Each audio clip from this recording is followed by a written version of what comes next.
I filed the corridor clearance myself. That is the first thing I want the record to reflect. Whatever follows in this account, whatever the Absorption Council concludes in its inquiry, whatever notation is applied to my name in the Tide's operational archive, I filed it. Veltharn Sue, 1st Absorption Commander, Consumption Vanguard 9. I reviewed the engagement logs from the consumption of the Terran Patrol Force at Velkarith Station approach. I reviewed the hull yield counts and the thermal dissipation readings and the organic material returns from our absorption arrays. I signed my name to a document that declared the Velkarith corridor clear of Terran military presence. I transmitted that document to Absorption Command at Velorith Prime with a standard confidence notation of 97%. I was satisfied with it. I was wrong about what the corridor held. The clearance wasn't a mistake in method. Every sensor we had confirmed it. 17 hull scans, 9 absorption array cycles, 3 full formation sweeps. The living flesh sensors of my Vanguard registered no thermal output in the debris field, no organic hull material, no biocine concentration consistent with crew habitation. Our doctrine is absolute on this.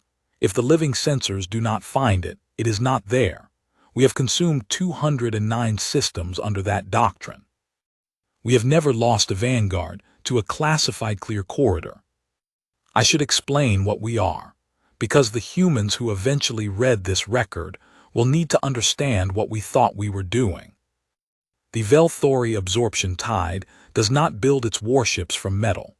This is the thing that most of the Compact Alliance factions in the Outer Arm either do not know or choose not to understand. Our hulls are grown. 12 years from seeding to first deployment, 19 years to full combat maturity. A living hull organism in full maturity masses between 400,000 and 600,000 tons, generates its own propulsive chemistry, repairs surface damage through cellular regeneration, and navigates via distributed neural nodes seeded along the inner corridor of its primary mass. Its sensor apparatus is biological. It detects heat. It detects organic compounds. It detects the electrical signature of living neural tissue at ranges up to 40,000 kilometers. It has consumed the patrol forces of 9 civilizations across a span of 400 years, and it has never once failed to locate a hiding fleet. This is because hiding fleets generate heat, navigation drives generate heat, life support generates heat. A crew of 300 living beings generates the thermal signature of a small furnace.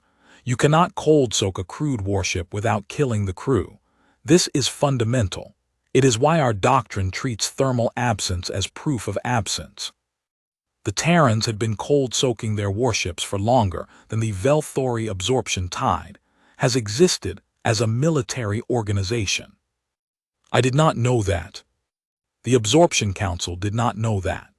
The pre-contact survey teams that filed the initial assessment of Terran military capacity did not know it because the Terrans had, apparently, been cold-soaking their warships in debris fields throughout the surveyed corridor for a period of time that the Iron Covenant's garrison logs, which I have since had the opportunity to review, describe as 47 days.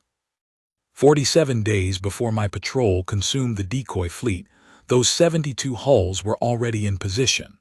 The crews were in sealed suspension. The reactor cores were in cycle minimum state, producing a thermal output of approximately 11 watts per hull. Our biosensors require a contact threshold of 400 watts before flagging a detection. The math is straightforward. The Iron Covenant knew our sensor doctrine. They had, based on what I can reconstruct, known it for a considerable time. The fleet we consumed 6 weeks prior was not the patrol force guarding the corridor. It was the bait. I want to describe what the 6 weeks between the consumption of the decoy patrol and the main transit looked like from my position, because this is part of what I need the inquiry board to understand. The clearance I filed was not a hasty document. I spent 4 days reviewing the engagement data before I submitted it. I ran secondary confirmation sweeps through the corridor on each of those 4 days. I assigned 6 of my senior tactical analysts to independently assess the same sensor data I had reviewed, specifically asking them to identify any indication of residual Terran military presence in the corridor or the adjacent debris masses. All 6 returned the same conclusion I had reached: no contact, no thermal signature, no organic trace, no electromagnetic emission other than the standard cosmic background readings. The corridor was clean. I relayed the clearance to Absorption Command with the standard notation and received acknowledgement within 8 hours. Absorption Command reviewed the engagement record and the clearance assessment and authorized the main transit, designating Vanguard 9 as the primary formation for the Velkarith approach, and scheduling the transit for 22 days from the clearance date to allow for formation assembly and pre-transit preparation. 22 days in which I assembled 7,211 living hulls at the corridor entrance staging coordinates, ran formation exercises, conducted 4 additional sensor sweeps of the corridor approach, and experienced no indication that anything about the situation had changed. The final pre-transit sweep, conducted 11 hours before initiation, returned thermal negative on all 31 sensor bands. I want to be specific about the prior engagement as well, the consumption of what I believe to be the corridor patrol force, because the inquiry board will need to understand why it was convincing. 23 Terran warships, all in the frigate-to-destroyer weight class, operating a standard patrol route along the Velkarith approach corridor's outer segment. They fought when engaged. That is important to state. The decoy element did not simply present itself for consumption. It conducted a 3-hour defensive engagement before the last hull was absorbed. It fired. It maneuvered. It transmitted distress signals. It did everything a patrol force does when a consumption vanguard engages it. 2 of my outer-tier organisms sustained meaningful surface damage from that engagement. The biological repair process took 11 days. A patrol force fights when it is engaged because it has no other choice. A decoy force fights when it is engaged because fighting is the convincing part. The distinction, from my position, was invisible. The behavior was identical. The only thing that differentiated the decoy from a real patrol was the 72 hulls cold-soaked 40 kilometers above us that we could not detect. Remove the cold soak element and the engagement record is indistinguishable. I have reviewed the engagement record from the decoy consumption 17 times since the main transit. 17 times. I have looked for anything that should have signaled deception. A transmission protocol that was slightly irregular. A maneuver pattern that was more about buying time than about genuine tactical effect. A dispersal geometry that was designed to draw us toward the corridor entrance rather than away from it. I have found nothing. Either the decoy crew did not know they were the decoy, which the inquiry board should treat as a real possibility, because sending a crew to their deaths without their knowledge is one level of commitment, and sending them with their knowledge is a different level, and both are possible. Or they knew, and they performed their role with a discipline that did not leave a trace. I do not find this comforting in either case. But I am getting ahead of myself. Let me describe what that day felt like from the inside. I woke Consumption Vanguard 9 at 300 local formation time, and began the transit of the Velkarith approach corridor at 3:47.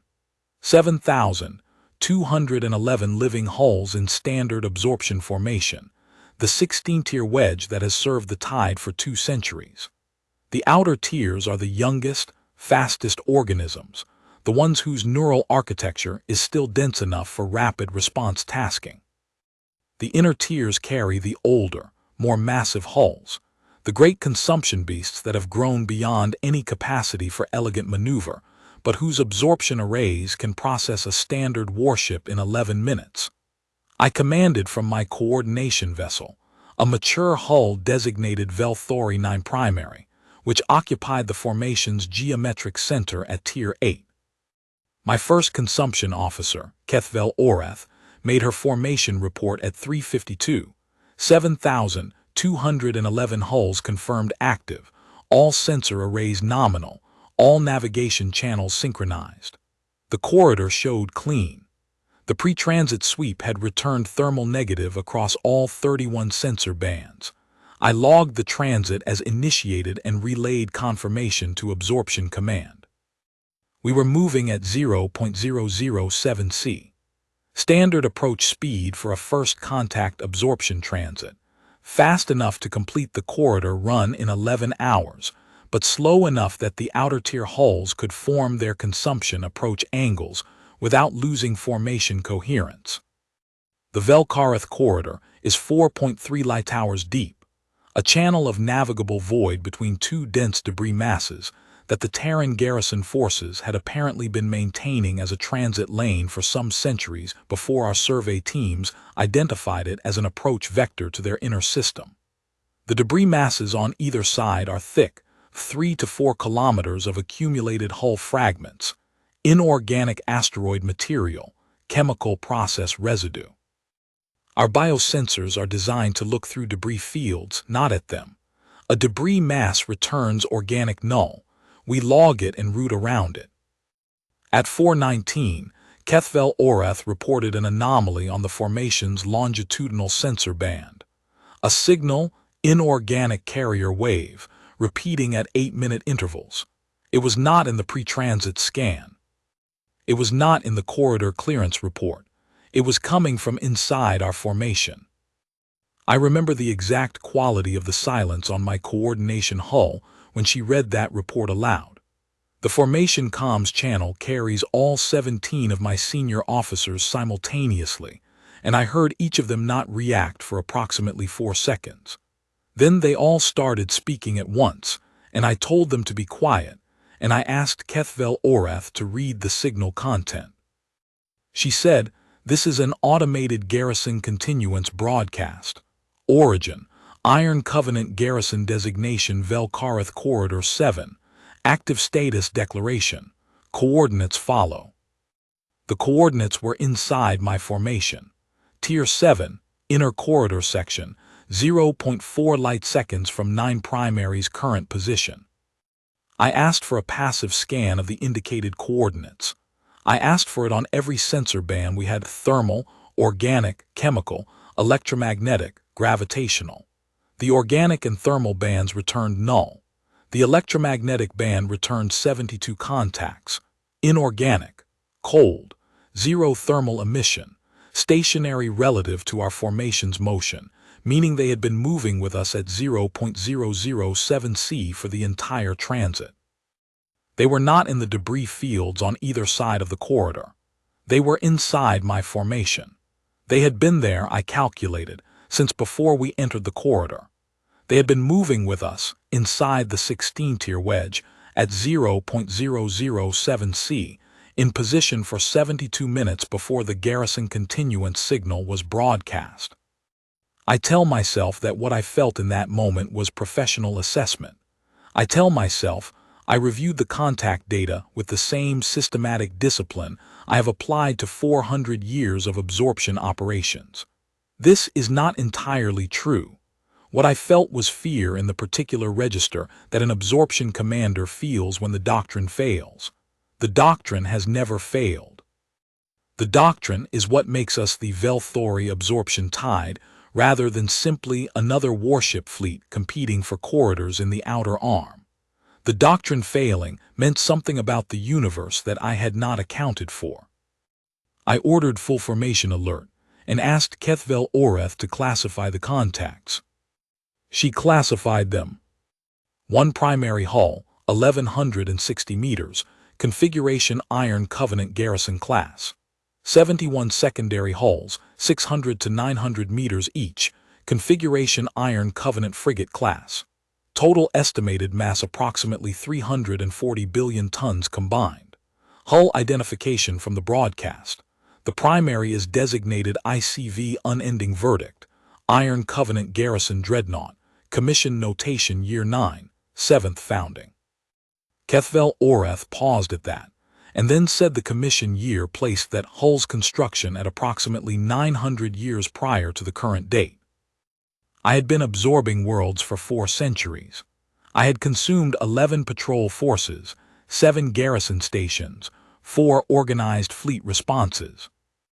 I had a certainty so deep it was structural, and in the space of 4 seconds that certainty developed a fracture I could feel.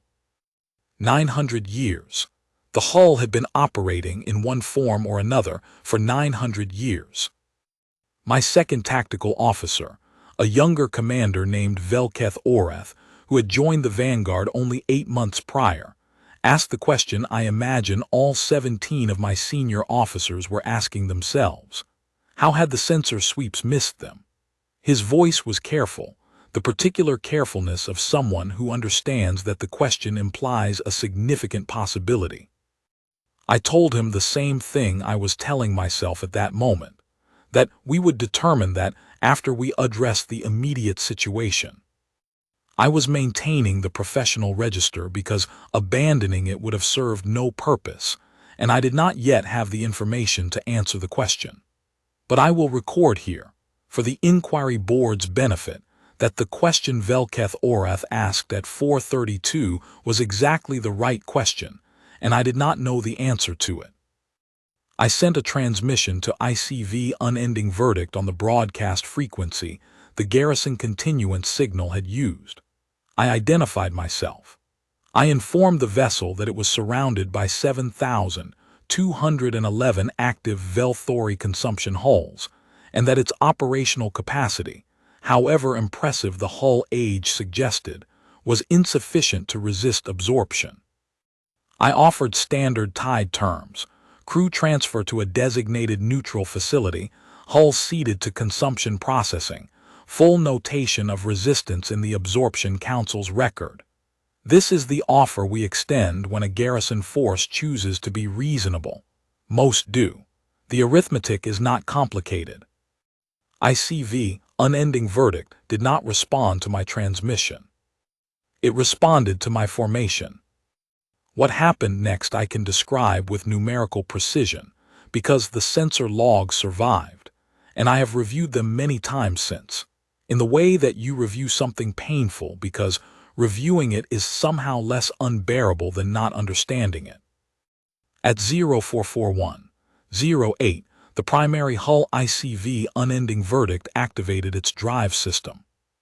At 0441:11, it moved to a position 11 kilometers from the nearest T-rate consumption hull in my formation, a mature organism designated Velthori 9 Secondary 4, 22 years old, 600,000 tons.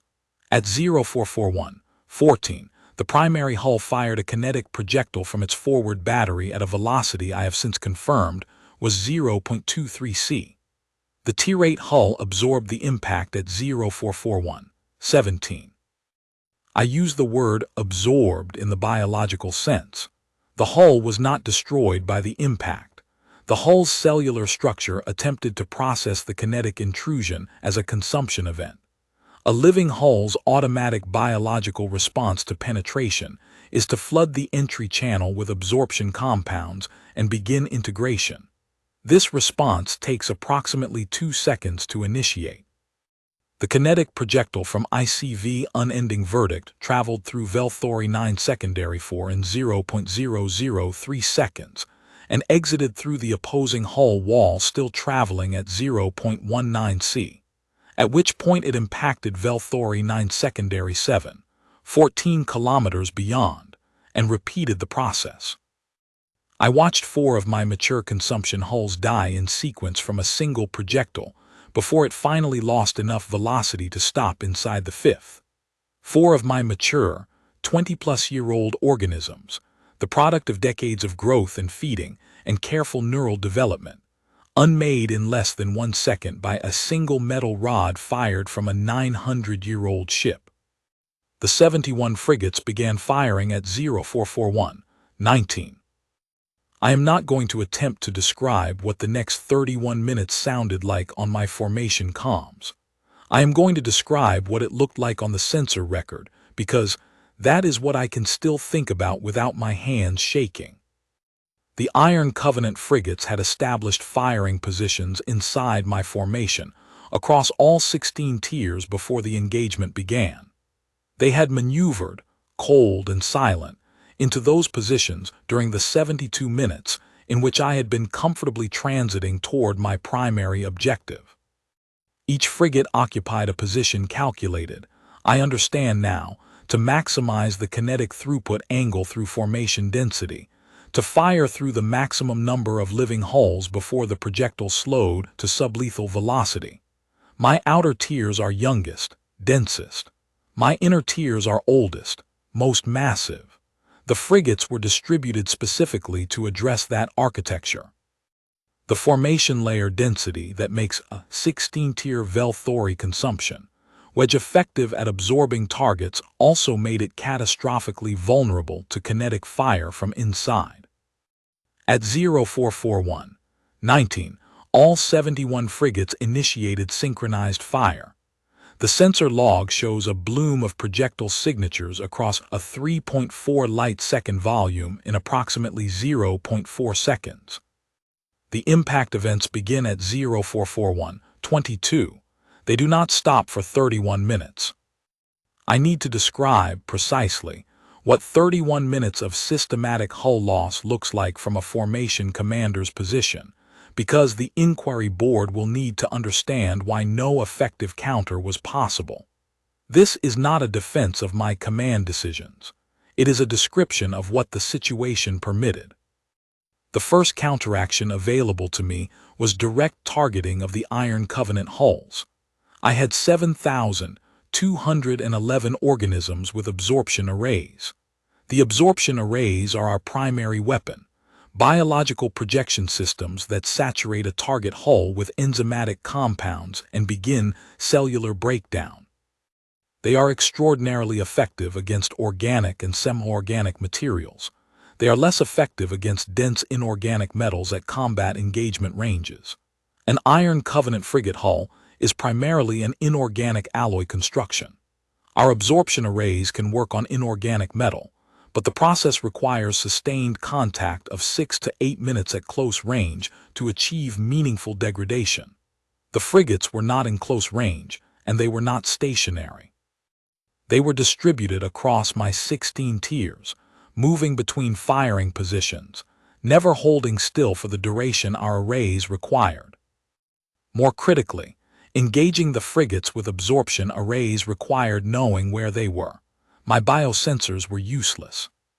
The electromagnetic sensors could track the frigates' positions by engine emission between firings, but the accuracy window was insufficient for the precision an array engagement requires. I was, functionally, blind to targets that were not firing, and the frigates fired in rolling synchronized sequences specifically designed, I believe, to minimize the time any individual frigate spent in detectable emission state. The second counteraction available to me was formation tightening. A tighter formation would force the kinetic chains to terminate earlier, reducing the per-projectile kill count. I ordered it at 4:44. The tightening maneuver requires each hull to read its neighbor's positions and adjust inward, a process dependent on the formation's distributed neural network. The neural network was losing coherence as node hulls died. The maneuver was partially executed by Tier 16, the outermost youngest hulls, and not executed at all by Tiers 5 through 12, where hull loss had already disrupted the signaling density required. Partial tightening of the outer tiers with intact inner tiers actually worsened the chain penetration geometry in the middle layers. I countermanded the order at 4:47. Those 3 minutes cost me, by subsequent analysis, approximately 94 additional hulls beyond what the original formation geometry would have produced. I attempted to order dispersal. The outer tier hulls, the youngest and most responsive ones, began their dispersal turns within 8 seconds of my order. In 8 seconds, at their dispersal velocity, they moved perhaps 200 kilometers from their prior positions. The kinetic projectiles already in flight hit them anyway. A living hull organism cannot dodge a projectile traveling at 0.23 c by moving at its maximum biologic sprint speed of 0.0001 c. The mathematics do not permit it. The projectile reaches a moving target in a different position than a stationary one, but it reaches it. My bioorganic sensor bands began registering hull death events at a rate I could not track individually. The coordinating neural network of the formation, the distributed organic signaling system that allows 7,000 hulls to function as a single tactical organism, began degrading as node hulls died. I was receiving damage reports in fragments. The integrity status overlay on my coordination console lost coherence at 4:49, too many hulls ceasing to report simultaneously for the formation intelligence to maintain a clean picture. I switched to individual hull queries. Most did not respond. At 4:52, my first consumption officer Kethvel Orath told me that Tier 4 through Tier 11 of the formation had lost contact coherence. She told me this in the flat, precise voice she uses when she has decided that feeling anything would be professionally inappropriate. I recognized the voice because I was using the same one. I ordered the surviving hulls to breach formation and transit on individual headings toward the corridor exit. This is the order an absorption commander is never supposed to give. Formation dissolution under fire is doctrine prohibited because a dispersed Velthori hull cannot conduct absorption operations, cannot generate formation coherence fields, and is 70% less effective in any tactical engagement than a hull operating within formation structure. Formation is the doctrine. Formation is the weapon. Without it, we are simply very large, very slow organisms moving through space. I gave the order anyway because the alternative was to hold formation, while the Iron Testament frigates worked through it at their leisure. The surviving hulls dispersed. Some of them made it to the corridor exit. ICV, unending verdict, did not pursue them. It did not need to. The surviving hulls that reached the corridor exit numbered, by my final count, 359. They were carrying between them a total crew of approximately 40,000 Velthori personnel. I do not have reliable figures on the crew aboard the hulls that did not make the exit. The Absorption Council's inquiry has arrived at an estimate of 612,000. I have not challenged this figure. 6,852 hulls did not leave the Velkarith corridor. My own hull, Velthori 9 Primary, sustained 3 direct strike events during the dispersal transit. The third penetrated through the primary neural corridor and severed the distributed signaling band at Tier Junction 4. Kethvel Orath was in that corridor during the severance. I have been informed she did not suffer. I accept this as possible. It is not a thing I dwell on. It is a thing I document, as I document everything in this account, because it happened and denying it would be a form of dishonesty I do not have the resources for any longer. We exited the corridor at 5:12, myself and 358 other organisms. The formation signal was gone, not degraded, not fragmented, gone. 359 individual hulls moving on individual headings with no shared intelligence between us. This is what the Velthori absorption tide becomes without formation. This is what we are when the doctrine fails. I was the senior surviving officer. I assembled what I could on emergency broadcast and ordered a rendezvous at the pre-transit staging coordinates, 14 light towers outside the corridor entrance. It took 11 hours to collect the survivors. Some of the youngest hulls, the outer-tier organisms, still developing their navigational neural density, could not hold course without formation coherence signal. We lost 7 more to collision events during the assembly. That brings the total loss figure to 6,859. At the staging coordinates, I ran a sensor sweep back toward the corridor entrance. The Iron Testament formation was not at the entrance. It was not at any detectable position outside the corridor. The passive scan returned nothing, but debris field on both sides of the corridor mouth, and cold, void through the center. They had returned to cold soak, all 72 of them. After destroying 6,859 living hulls in 31 minutes, the Iron Covenant garrison force had turned off its drives and returned to inorganic, zero-emission debris field camouflage position. The corridor showed exactly as it had on every sensor band before I entered it. Clean, thermal negative, empty. I will record here that I did not, at the staging coordinates, immediately understand what the clean sensor reading meant. I ran the sweep expecting to find the Iron Covenant formation positioned at the corridor entrance in some kind of post-engagement holding pattern. When the sweep returned null, I assumed the formation had pursued the dispersed hulls outward and had passed beyond my detection range. I ran a second sweep on a wider arc looking for drive emissions. Nothing. A third sweep, tighter and slower, specifically looking for low-level electromagnetic residue of recent drive activity. The residue I would expect from a formation of 72 hulls, still cooling, should have been detectable. It was not. The garrison continuance broadcast resumed on its standard 8-minute cycle at 5:47. I received it on my emergency band. Origin: Iron Covenant Garrison Designation Velkareth Corridor 7. Active Status Declaration. I sat with that broadcast for some time. I want to be careful here about what I say, because this account will be entered into the Absorption Council's inquiry, and I am aware of how certain statements read in formal record. I am not a philosophical entity. I am a military commander. I have devoted my entire operational life to the precision of absorption doctrine, to the mathematics of consumption ratios and formation efficiency and sensor methodology. I believe in numbers. I believe in the logic that says if the biosensors do not find it, it is not there. I built a career on that logic.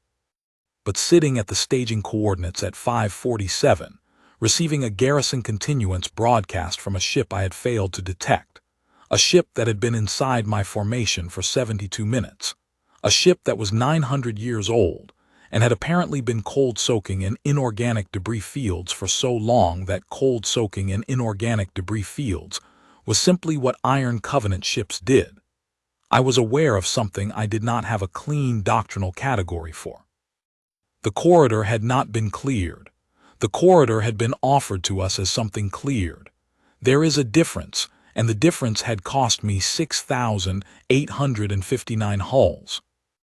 I sent my incident report to Absorption Command at 6:22. I used the standard format. Hull loss figures, engagement timeline, enemy force composition, cause of loss. In the cause of loss field I wrote, cold soak camouflage methodology, inorganic hull material, thermal output below biosensor detection threshold. Enemy force was present inside formation before transit initiated. Enemy force was not the primary patrol force consumed 6 weeks prior. Primary patrol force was assessed as a deliberate decoy element.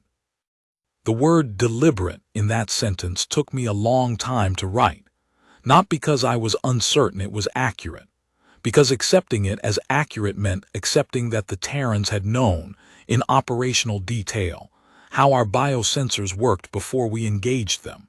It meant the consumption of the decoy patrol force had been anticipated and planned for.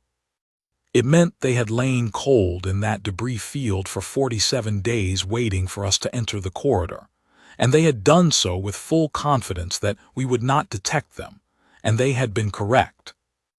I have consumed 209 systems in 4 centuries.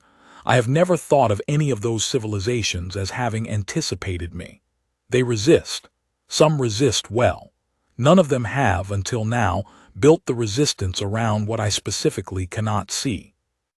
At 8:41, Absorption Command acknowledged my incident report. At 9:07, I received a preliminary inquiry classification and a directive to hold position pending formal review. At 11:03, I received a secondary directive. Do not re-enter the Velkareth corridor under any circumstances until the inquiry resolution. At 12:47, I received a third directive. This one came from the Absorption Council itself, not from the operational command layer. It was 3 sentences. The first sentence noted that the Velkareth corridor approach had been the designated primary vector for the next 3 absorption operations following Vanguard 9's clearance. The second sentence noted that those operations were suspended pending inquiry. The third sentence asked me to provide, at my earliest opportunity, a detailed assessment of whether any alternative approach vector existed that did not transit the Velkareth corridor or its adjacent debris masses. I have been working on that assessment for 11 days. The answer, which I have not yet formally submitted, but which I have known since approximately the second day of analysis, is no. There is no alternative approach vector that does not transit the Velkareth corridor or its adjacent debris masses. The corridor is the only navigable channel through the debris concentration that separates our current operational zone from the inner Terran system approaches. The debris masses on either side are 4 to 7 kilometers thick. Our living hulls cannot transit dense inorganic debris masses at speeds sufficient for operational purposes. We were never designed for that kind of navigation because we have never needed it. The corridor is a natural choke point, and the Terrans put a garrison on it, apparently, before the Velthori absorption tide existed as a military organization. I do not know how long the Iron Covenant has garrisoned this corridor. The garrison continuance broadcast format I analyzed after the engagement carries a foundation date notation. I asked one of my surviving technical specialists to decode the notation against our best available information on Iron Covenant dating conventions. The foundation date notation on the Velkareth corridor 7 garrison corresponds, by that analysis, to approximately 1400 years ago.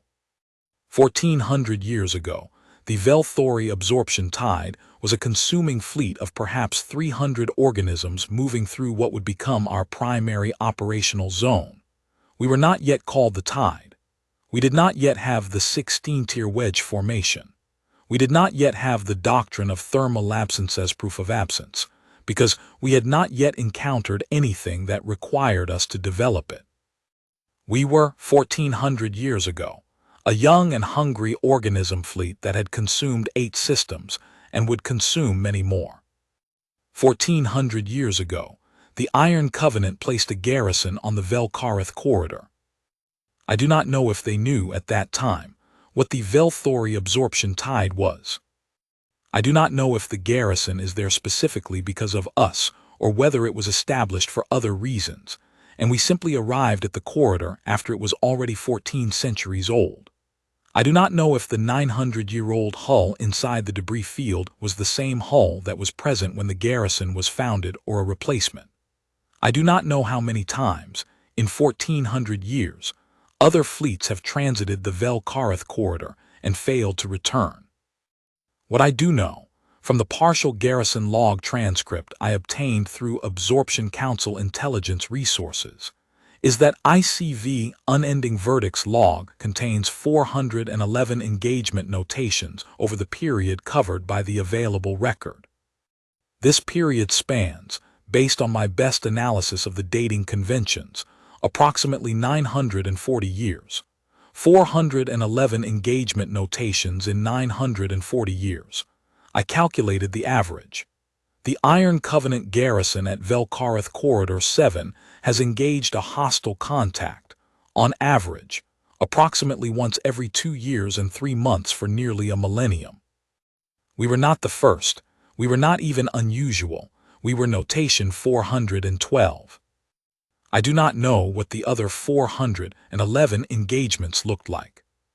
I do not know whether any of them involved a formation of comparable size to Vanguard 9, or whether the previous contacts were smaller scouting forces, survey expeditions, advance elements from other civilizations, whose approaches to the inner Terran system we have no record of. I do not know if any of those engagements resulted in the kind of loss ratio Vanguard 9 experienced, or whether some contacts simply scanned the corridor, received the garrison continuance broadcast, and turned around.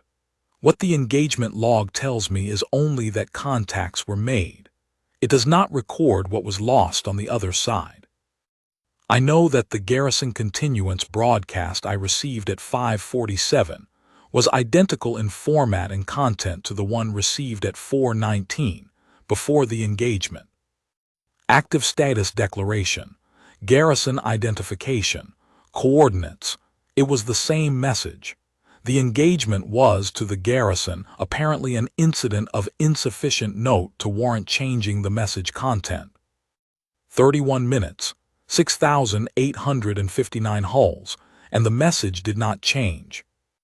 I have spent time since the engagement considering the question of whether the unchanged message, the return to cold soak, the garrison continuance broadcast resuming its cycle as if nothing had been interrupted, was a deliberate communication of some kind.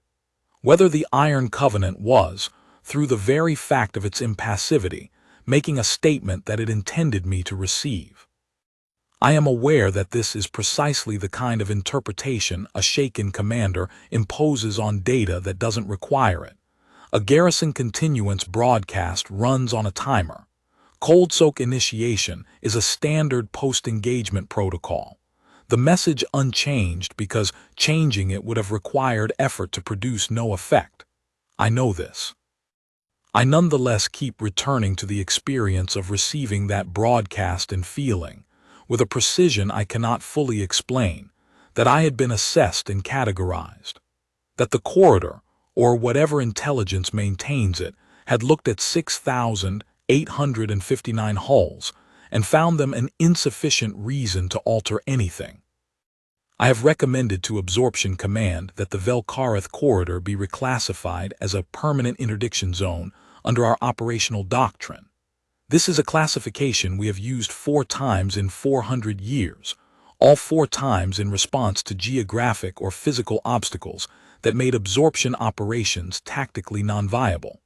I am recommending it now in response to a military installation. This is a first in Velthori operational history. I have also recommended the suspension of all absorption activity in the 3 adjacent corridor sectors until a comprehensive sensor assessment can be conducted.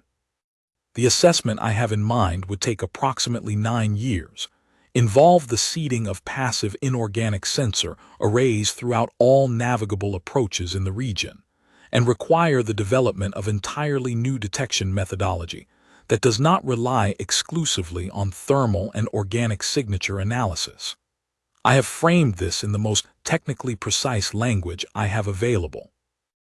I am aware that the Absorption Council will read it as what it is, which is a recommendation that the Velthori absorption tide change the doctrine that has governed our military operations for 4 centuries, because one corridor taught us what we cannot see. I am comfortable with the recommendation. I have spent 11 days not being comfortable with what I am unable to recommend, which is that we simply try again and do better. On the last day before I transmitted this account, I ran one more passive sensor sweep toward the Velkarith corridor entrance. I did this for no reason that reflects well on my tactical professionalism. I did it because I keep expecting the sensor bands to show something different. A thermal bloom, perhaps, a navigation drive emission. Something that would indicate the garrison fleet is operating at detectable levels, that the doctrine I built my career on is still valid, that the thermal absence as proof of absence methodology simply needs refinement rather than replacement. All sensor bands returned clean, thermal negative, organic null. 0 electromagnetic emission on any frequency, except the 8-minute garrison continuance broadcast. Active status declaration. Iron Covenant garrison designation Velkarith Corridor 7. They are still there. They were always there. The 47 days the Iron Testament battle group spent cold-soaked in that debris field before we entered the corridor. I have spent some time trying to understand what that was like for the crew. The Iron Covenant suspension technology is a subject I had no prior operational interest in, and I have been working from limited documentation. What I understand is that the crew members in suspension are not unconscious in any simple sense. Their metabolic rate is reduced by approximately 97%, but their neural function continues at low level. They are aware, in a diffuse and slowed way, of time passing. 47 days in suspension is experienced by the crew member as something closer to 3 or 4 days, compressed, dreamlike, but present. I do not know how many times the crew of HFY Unending Verdict has done this. The hull is 900 years old.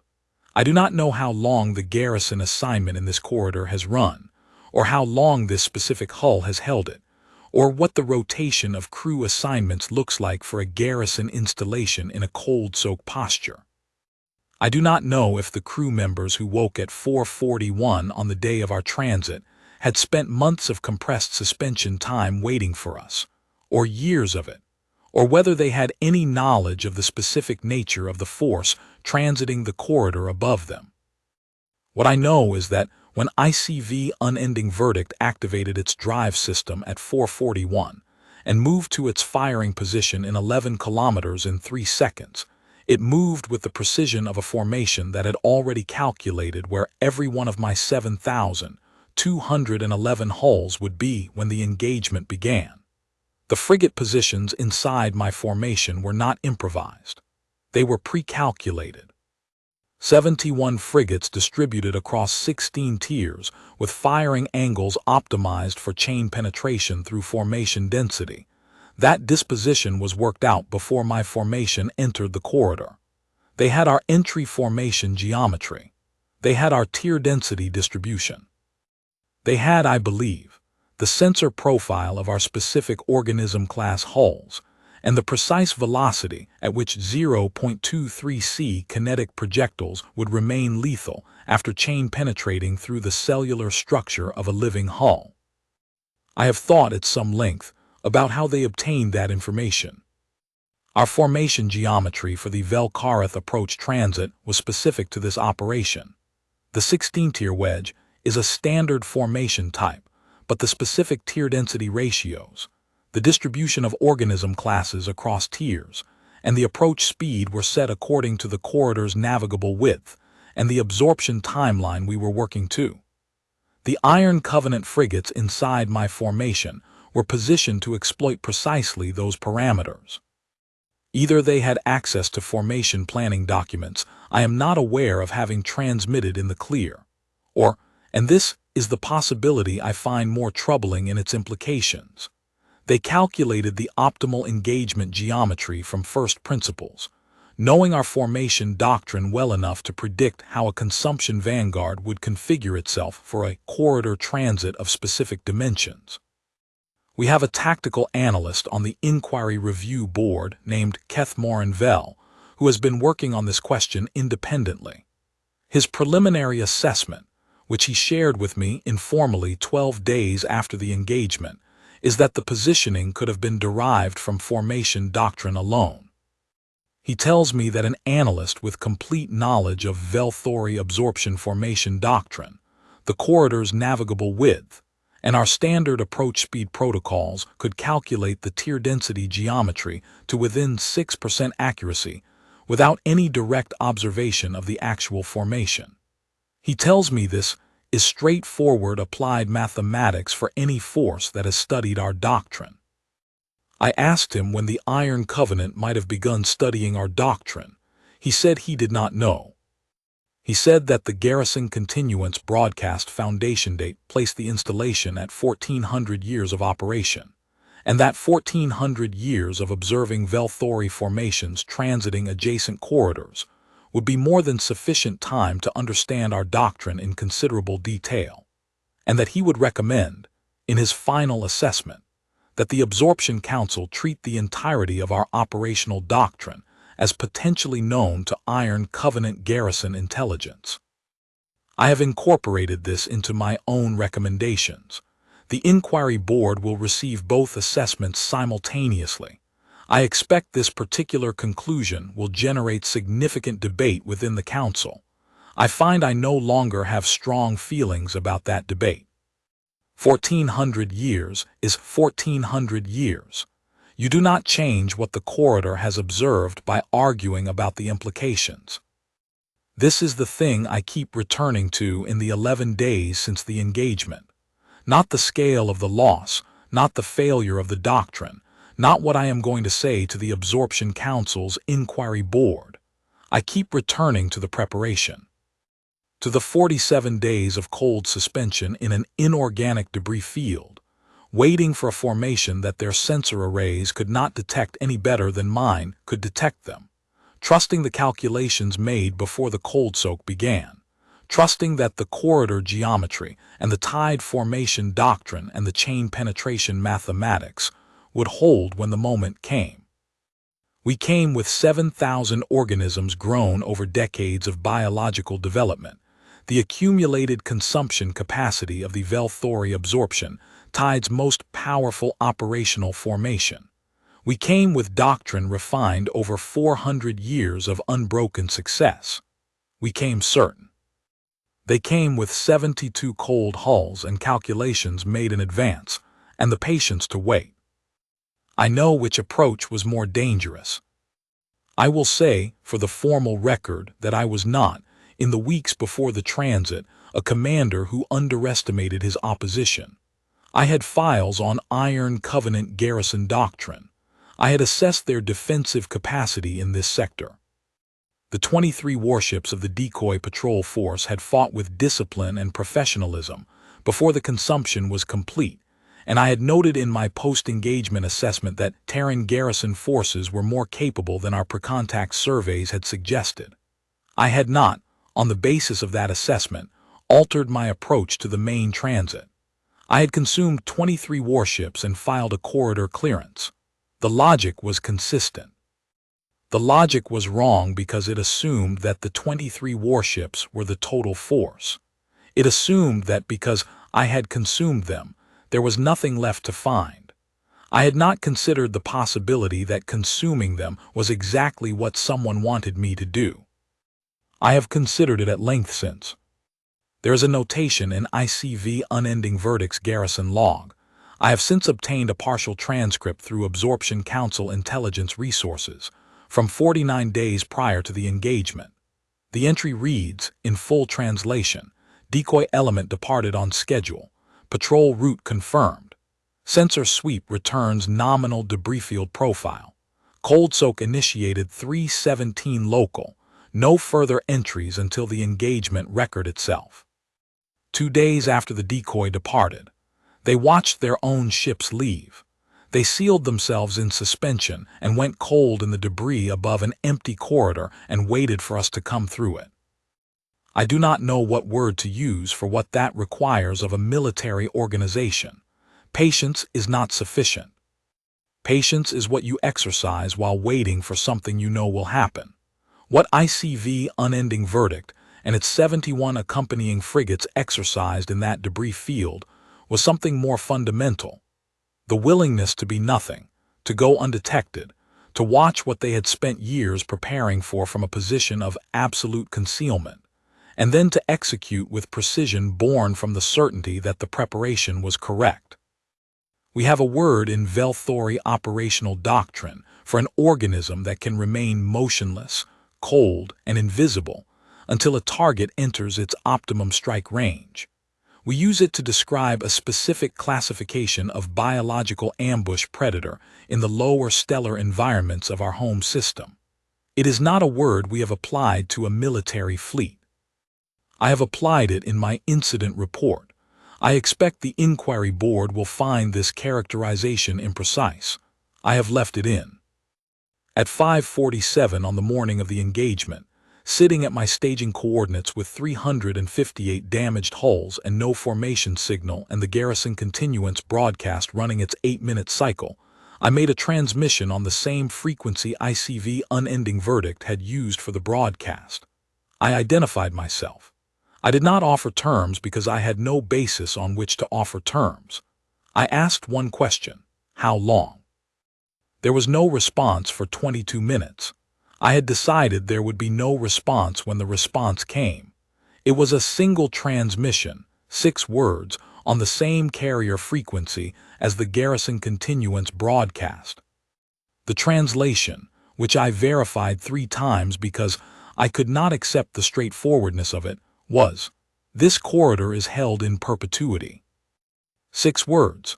After 31 minutes and 6,859 hulls and 400 years of unbroken absorption doctrine meeting its first total failure. 6 words, and then the broadcast returned to its standard 8-minute cycle content. Active status declaration, garrison identification, coordinates. I held the staging coordinates for 4 more hours before I ordered the transit to the pre-designated recovery point 6 light days distant. I do not know why I held the coordinates for 4 hours. I do not know what I was expecting. Nothing changed. The sensor band stayed clean. The broadcast ran at its 8-minute cycle. The corridor entrance looked, to every sensor we had, exactly as it had looked before we entered it. This is what I want the inquiry board to understand, if they understand nothing else from this account. It was not that we were defeated and knew we were defeated. It was that we were defeated and the corridor showed no sign of it. The Iron Testament returned to cold soak and the passage returned to thermal null, and the broadcast continued its declaration of active status, as if the engagement had been a minor administrative event. 6,859 organisms gone, and the corridor looked clean. This corridor was never empty. It was garrisoned before the Velthori absorption tide became the Velthori absorption tide. The garrison was there, in one form or another, every time our survey teams assessed the approach vector. It was there during the pre-contact surveys. It was there when we designated the corridor as our primary approach vector. It was there when the decoy patrol force transited out of it on schedule, drawing our attention. It was there during the 47 days while I moved Consumption Vanguard 9 into position at the corridor entrance and ran my pre-transit formation sweeps and confirmed thermal negative on 31 sensor bands and signed my name to a clearance document with a confidence notation of 97%. Velthori biosensors require a contact threshold of 400 watts. 11 watts per hull times 72 hulls is 792 watts total, distributed across a debris field measuring approximately 40 by 60 kilometers. The math was always in the corridor's favor. I simply did not know to do it. I will close this account where I began it, with what I filed. I filed a corridor clearance. I was wrong about what the corridor held. The inquiry board will determine what that means for my command record and the operational future of the Velthori absorption tide. I will accept their determination. What I cannot give the inquiry board, and what I have spent 11 days trying to locate and cannot find, is a version of this account in which I made a different decision on the basis of the information I had.